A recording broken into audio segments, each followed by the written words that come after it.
Nag-anap akong mapag-extra pong labada. Oo. Wala man po akong makita. Wala kang makuhang ma-extrahan ng paglalabada. Ano nga yung sabi mo sa akin, Alan, na gusto mong hanap buhay pagka gumaling ka? Maglalako po ng isda. Ha? Maglalako po ng isda. Maglalako kayo ng isda. Tama yun, no? Mas maganda kung may bisikleta, ano? May tanim po kami. May tanim, anong tanim nyo doon? May kamuting kahoy po. Oh, tama yun. Para di na kayo bibili ng gulay, no?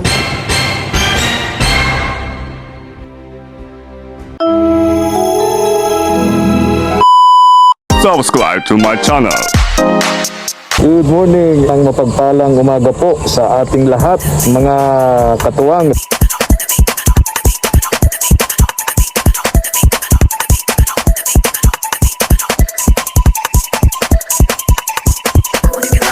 Tara po. Salamat po. Diyos maray na aga po sa Tuya Gabos. Samahan niyo po ako mga kaibigan, mga katuwang. Ngayong umaga, puntahan po natin yung pamilya po ni Merly.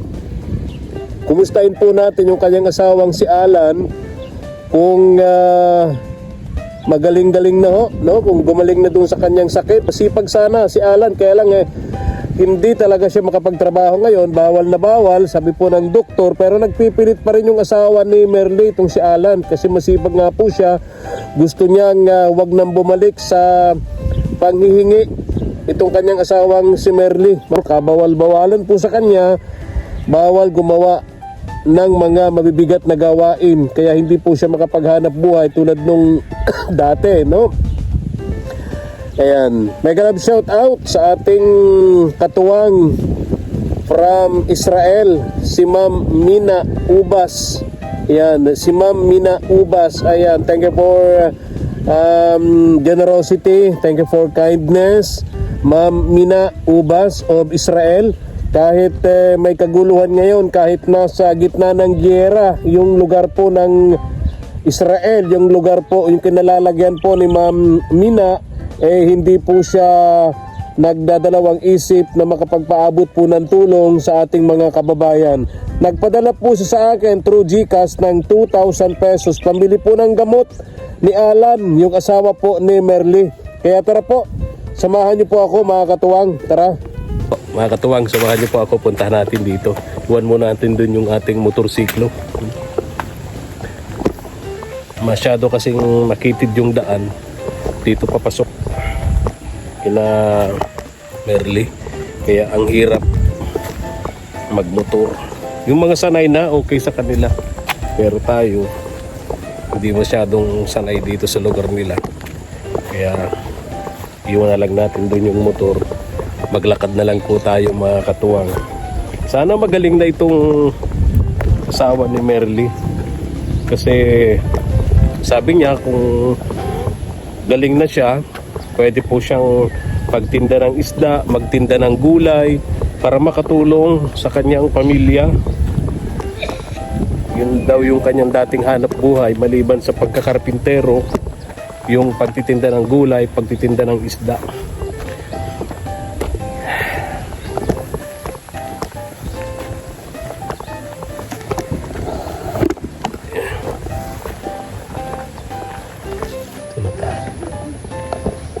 Tao po. Oh, nadidinig ko na. Malakas yung ubo. Malakas yung ubo ng asawa ni Merly. Ganun kalakas. Ubo ni Alan. Tao po. Tao po. Hoy. Alan.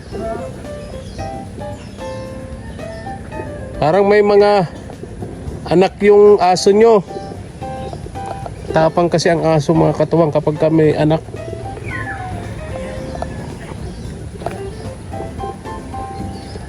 Oh, Alan, kumusta ka? Okay lang po, tari po. Asan si Merly? Ha?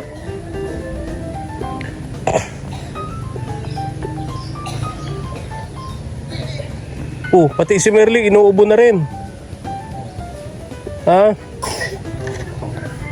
Kumusta? May gamot ka pa? Meron pa man po. Meron pa. Kumusta yung pagkaramdam mo? Okay lang po. Ayos pa.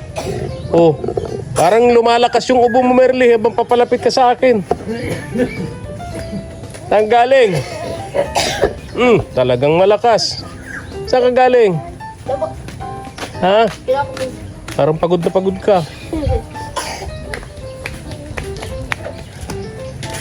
Kung may ano kayo, bumbahan ng tubig. Ha? Papakabit nyo? Basta nararamdaman mo, Alan? Ha? Ayos na lang po. Ano na? Ayos lang po. Ayos lang. Kanina, papalapit ako, layo ko pa, naririnig ko na yung lakas ng ubo mo. Ha? Kaya ako yan. Anong ginagawa mo ngayon? Wala po kung hindi po ako ng trabaho ngayon. Kahapon po, nagtrabaho ako maghapon. Nasobrang po ata ng pagod. Kaya inaabot na naman po ako. Kaya hindi po ako ng trabaho ngayon. Pag may hindi po nararamdaman ko, nakatrabaho po ako ng bukid. Oo. Para makatulong sa pamilya po. Hanap ng pera. Mahirap po bagang magkita ng pera ngayon. Pero wag mong pilitin. Kasi pagka pinilit mo, nagkasakit ka, di mas malaking problema lalo yun. Napakahirap magkasakit, Alan, sa panahon ngayon. Di ba? Ngayon, ramdam mo yan. Ang mahal ng bayad sa doktor, mahal ng mga gamot. Pag na-confine ka pa, ay di grabe. No? Kaya pagka sabi ng doktor, bawal sa iyo ang magtrabaho ng mabigat na gawain, pakinggan mo yung doktor. Kasi mas delikado kung di mo pakikinggan yung doktor. Di ba? So kahapon, nagtrabaho ka sa bukid. Ngayon, hindi na kasi Sobrang pata ko ng pagod. sama yung nararamdaman mo ngayon. Merly, kumusta ka? Dito ka. Tabi ka ni Alan. Oh, kumusta? Ano nang ginagawa mo ngayon? Anong pagkakabalahan mo? Galit po ako sa labasan. Doon, sa labasan. Oh, ang ginawa mo doon? Hanap akong mapag-extra pong labada. No. Wala man po akong makita. Wala kang makuhang ma-extrahan ng paglalabada. Bakit? Wala na daw. Papalabada ngayon. Ha? Wala na daw po nagpapalabada ngayon. Lalo Sa laundry na lang daw. Ha? Sa laundry na lang daw po. Nga laundry. Mas madali nga naman sa laundry, ano? Pero ako, mas gusto ko sa yung labandera, lalo kung puti. Nalilinis talaga. Yung sa laundry shop, yung mga ano lang, yung mga dikulay na damit, tsaka yung mga damit na hindi, hindi talaga madudumi. Pero pagka mga damit talagang madudumi, ang hirap sa laundry, mas maganda pa rin sa mga labanderas. Wala ka nakuhang Wala po. papaglalabahan. Wala po. Oh, kumusta yung mga anak mo? Wala namang mga sakit. Wala na po. Ha? Wala po. Lakas ng ubo mo kanina. Apo. Ha? Apo. Bakit? Wala naman po. Wala ka namang sakit. Wala naman po. Di ka naman nahawa kay Alan. Hindi po. Pero alam mo, yung sakit ni Alan, nakakahawa din. Apo. Alam ko. Alam mo, yung bang mga gamit ni Alan nakahiwalay sa Wala inyo? po. Apo. Ha? Nasaan? Nandun po sa kabila. Tingin nga, patingin. Paano mo hinihiwalay? Sandali, Alan, ha? Tingnan lang natin. Ito po yung box. Ha? Ito po. Yan ang gamit niya. Apo. Paano mo nililinis? Inuhugasan ko po siyang panghuli po. Ha? Panghuli ko po siyang inuhugasan. Tapos ako po nalagay ko dito. Oh, okay, tapos i-sterilize. Apo. Nilalaga. Apo. Ang mainit na tubig, ano? Apo. Ganun ang ginagawa mo. Oh, tama, yun. Oo. Tapos syempre, katulad niyan, dapat hindi kayo, kasi yung mga bata, mahina ang immune system nila, mahina ang resistensya. Sila yung mabilis kapitan ng ganyang sakit. Nakakahawa yun. Apo. Merly, sa mga anak mo, no? Mga tingin ko pati, mga mahihina ang resistensya ng mga anak mo. Ingat din, na pati mga anak mo, magkasakit pa. Mas malaking problema ninyo, ano? May bigas pa naman kayo, ano? Wala na po. Ang bilis naman. Wala na po yun. Ha? Wala na. Wala na? Apo. Pera. Oo, isa. Sobra-sobra. Sobra-sobra. Binili ko pong gamot po. Kala ko, Binili ko po, sir. binili mo ng gamot. Okay. Ayan. Punta ko rito sa iyo At may nagpapabigay ng pambili ng gamot ni Alan. Galing ito kay Ma'am Mina Ubas. Mina ubas. Mina Mina ubas. Ubas. Grapes. Grapes. Kawat na tawa ka. Hindi po. Ha? Hindi po. Oh, di ba alam mo ang ubas? Apo. Ano? Yung grapes po. Oh, ano ang grapes? Ubas. Ubas. So, eto si Ma'am Mina. Taga Israel to. Anong meron sa Israel ngayon? Gera po. Ugera. O, di ba? Kahit nagigera dun sa lugar ni Ma'am Mina, nakakapadala pa rin ng tulong sa mga tulad natin na nangangailangan. Merly, no? Kaya sabi ni Ma'am Mina, Mina Ubas ng Israel, ibigay ko sa iyo tong 2,000 pesos. Ha? Ibili mo to ng gamot ni Alan. Meron pa ba siyang gamot? Meron pa po akong binili dyan. Meron pa. Ay, kung meron pa, bili ka ng pandagdag, tapos yung sobra, bili mo ng bigas. Ano, importante kasi may bigas. Kasi dito naman, linang, nasa linang naman kayo. Hawakan mo yung pera. Yan. Magkano yan? 2,000 po. Yan, 2,000 pesos galingan kay Ma'am Ma'am Mina ubas. Ma'am Mina Ubas. Ubas. Ayan. Bili daw ng gamot, ha? Ni Alan. Ano? Bakit pati itong mga anak mo inuubo na rin? Ha? Ha? Oo. Okay yan, Merly. Inuubo na rin. Hindi ako nakabili ng ano nyo. Apo. Tinapay ng mga bata. Dito tayo sa labas.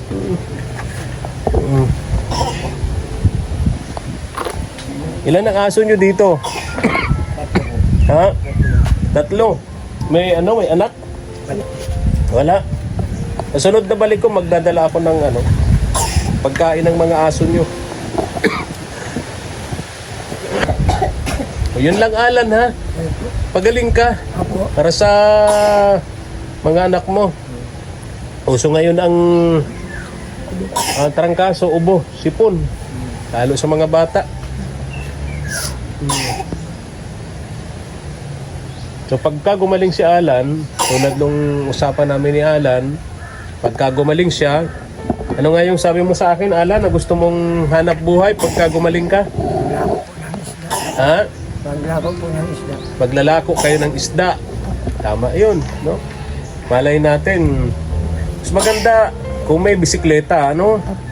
Yung bisikleta, lalagyan mo ng 2 timba sa tagiliran. Yan yung madalas kong nakikita sa mga nagtitindang isda, no? Kung hindi motor, bisikleta, no? So maganda yun. Dati mo bang hanap buhay yun, Alan? Minsan po, nag-akuya na ako ng gayan. Ha? Dati po, nagkuya na po ako ng Okay. So may experience ka na para doon. Marunong kang magbulong-bulong sa Pandawan, di ba? Pamimili niya sa Pandawan, nagbubulong-bulong, ano? Ganda ng lugar nito nila Alan po, mga katuwang. Maraming tanima. Ayun, pero hindi sa kanila to yung lugar na to. Pero siguro, Alan, kung makikiusap ka, Merly, sa may-ari ng lupa, papayagan naman kayo magtanim dito, ano? Payag naman. Pwede naman pala, di ba? Ayaw magtanim, Merly. Di ba, magagamas ka dyan. Ha? May tanim po kami. May tanim, anong tanim nyo doon? May kamuting kahoy po. Tama yun. Para di na kayo bibili ng gulay, no? Yan ang maganda rito. Kapag ka masipag ka lang magtanim-tanim ng gulay, libre na ang pang-ulam nyo. Ang bibilhin nyo na lang, bigas at pansahog. Di ba?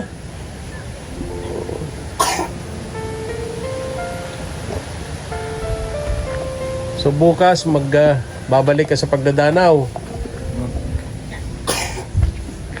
May CR na pati kayo. Sino naggawa ng CR nyo? Ha? Dati wala silang CR, ngayon may CR na. Di ba?